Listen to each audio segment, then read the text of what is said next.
اس وقت یہ ہے کہ اصل نماز یہی ہے، یہ سورہ فاتحہ۔ چنانچہ میں آپ کو حدیث سنا رہا ہوں جو صحیح بخاری میں بھی ہے، صحیح مسلم میں بھی ہے، جامع ترمذی میں بھی ہے، سنن ابی داؤد میں بھی ہے، سنن نسائی میں بھی ہے، اور بہت سی کتابوں میں موجود ہے۔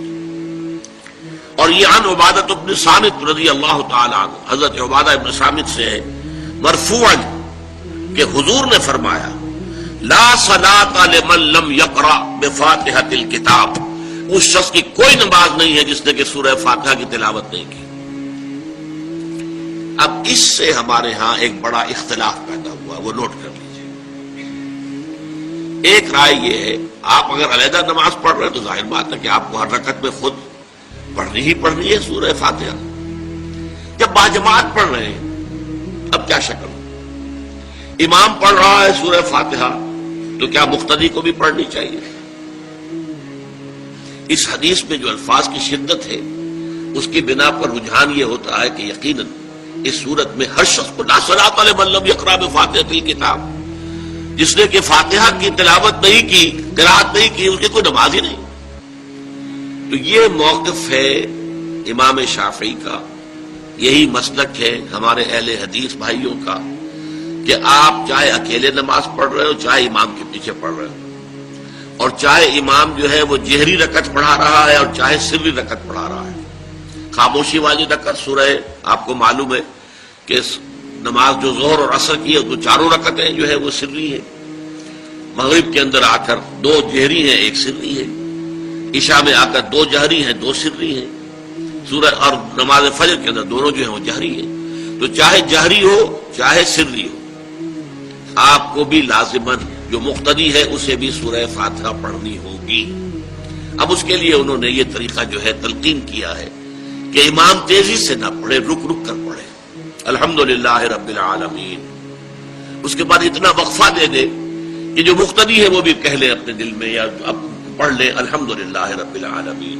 الرحمن الرحیم۔ تو یہ رک رک کر پڑھنا، خاص طور پر اگر آپ کو موقع ہوا ہو کسی اہل حدیث امام کی امامت میں نماز ادا کرنے کا تو آپ دیکھیں گے کہ بڑا فرق ہے۔ ہمارے جو حنفی امام الحمدللہ رب العالمین الرحمن الرحیم مالک یوم الدین ایاک نعبد و ایاک نستعین، چار آیتیں جو ہے وہ بھی ایک ساتھ میں پڑھ جائیں گے، لیکن یہ کہ عام طور پر جو اہل حدیث حضرات ہیں وہ رک رک کر ٹھہر ٹھہر کر پڑھتے ہیں، ترتیل کے انداز میں پڑھتے ہیں۔ یا پھر دوسری شکل انہوں نے ایک اور کی ہے، یہ آپ سعودی عرب میں جب کبھی نماز پڑھیں گے اور آپ پڑھی ہو آپ نے تو وہاں آپ دیکھیں گے کہ امام جو ہے وہ سورہ فاتحہ پڑھنے کے بعد کوئی 1 منٹ جو ہے خاموش رہتا ہے تاکہ آپ اب جو مقتدی ہیں وہ اس وقفے میں وہ اب سورہ فاتحہ پڑھ لیں، پھر وہ قرات کرے گا، کوئی اور آیات اس نے شامل کرنی ہے تو بعد میں شروع کرے گا، درمیان میں وقفہ ہو۔ لیکن ایک مسلک یہ ہے، اور یہ مسلک جو ہے یہ در حقیقت قرآن مجید کی ایک آیت کے اوپر مبنی ہے۔ سورہ اعراف کے آخر میں فرمایا گیا وَإِذَا قُرِئَ الْقُرْآنُ فَاسْتَمِعُوا لَهُ وَأَنصِتُوا، جب قرآن پڑھا جا رہا ہو تو توجہ سے اسے سنو، خود خاموش رہو۔ اب یہ قرآن مجید کی آیت ہے، اس کے بنا پر ایک رائے یہ ہے کہ آپ امام کے پیچھے سورہ فاتحہ نہیں پڑھیں گے، پڑھا جا رہا ہے سنو اس کو، خود خاموش رہو۔ اور اس کے لیے وہ دلیل دیتے ہیں کہ یہ شکل ایک وفد کی سی ہے، جیسے کسی بڑی شخصیت کے پاس اگر آپ کا کوئی وفد جاتا ہے، 8-10 افراد ہیں، ان میں اسپوکس مین ایک ہوتا ہے، وہ بات کرتا ہے، باقی سب لوگ موجود رہتے ہیں، سنتے ہیں۔ اسی طریقے سے امام جو ہے وہ گویا کہ آپ کا نمائندہ ہے اور وہ پڑھ رہا ہے الحمدللہ رب العالمین الرحمن الرحیم مالک یوم الدین، تو امام کی قرات ہی آپ کی بھی قرات ہو گئی۔ گویا کہ اس آیت سے، اس حدیث سے اختلاف نہیں ہے، اس کی تعبیر سے اختلاف ہے کہ امام کا قرات کر لینا در حقیقت مقتدیوں کی طرف سے بھی قرات ہے۔ اس میں جو حنفی مسلک ہے وہ بہت سخت ہے، اور وہ یہ ہے کہ چاہے سری نماز ہو اور چاہے جہری ہو، ہر کسی بھی حالت میں مقتدی جو ہے وہ سورہ فاتحہ نہیں پڑھے گا۔ اب اس میں ذرا سا سوال پیدا ہوتا ہے کہ جہری رکعت میں تو اس آیت کا اطلاق ہو جائے گا کہ وَإِذَا قُرِئَ الْقُرْآنُ فَاسْتَمِعُوا لَهُ وَأَنصِتُوا، سری میں تو اس آیت کا اطلاق نہیں ہوتا۔ بہرحال یہ مسلک ہے امام شافعی کا، ایک انتہا پر ہے، ہر صورت میں سری ہو یا جہری ہو آپ کو پڑھنی ہی پڑھنی ہے۔ اور امام ابو حنیفہ دوسری انتہا پر ہیں کہ چاہے سری ہو چاہے جہری ہو کسی شکل میں نہیں پڑھنا۔ امام مالک کا مسلک ہے درمیان میں، اور میں اس میں کوئی جھجک محسوس نہیں کرتا کہ میں آپ کے سامنے عرض کر دوں کہ میں اس پر عمل پیرا ہوں۔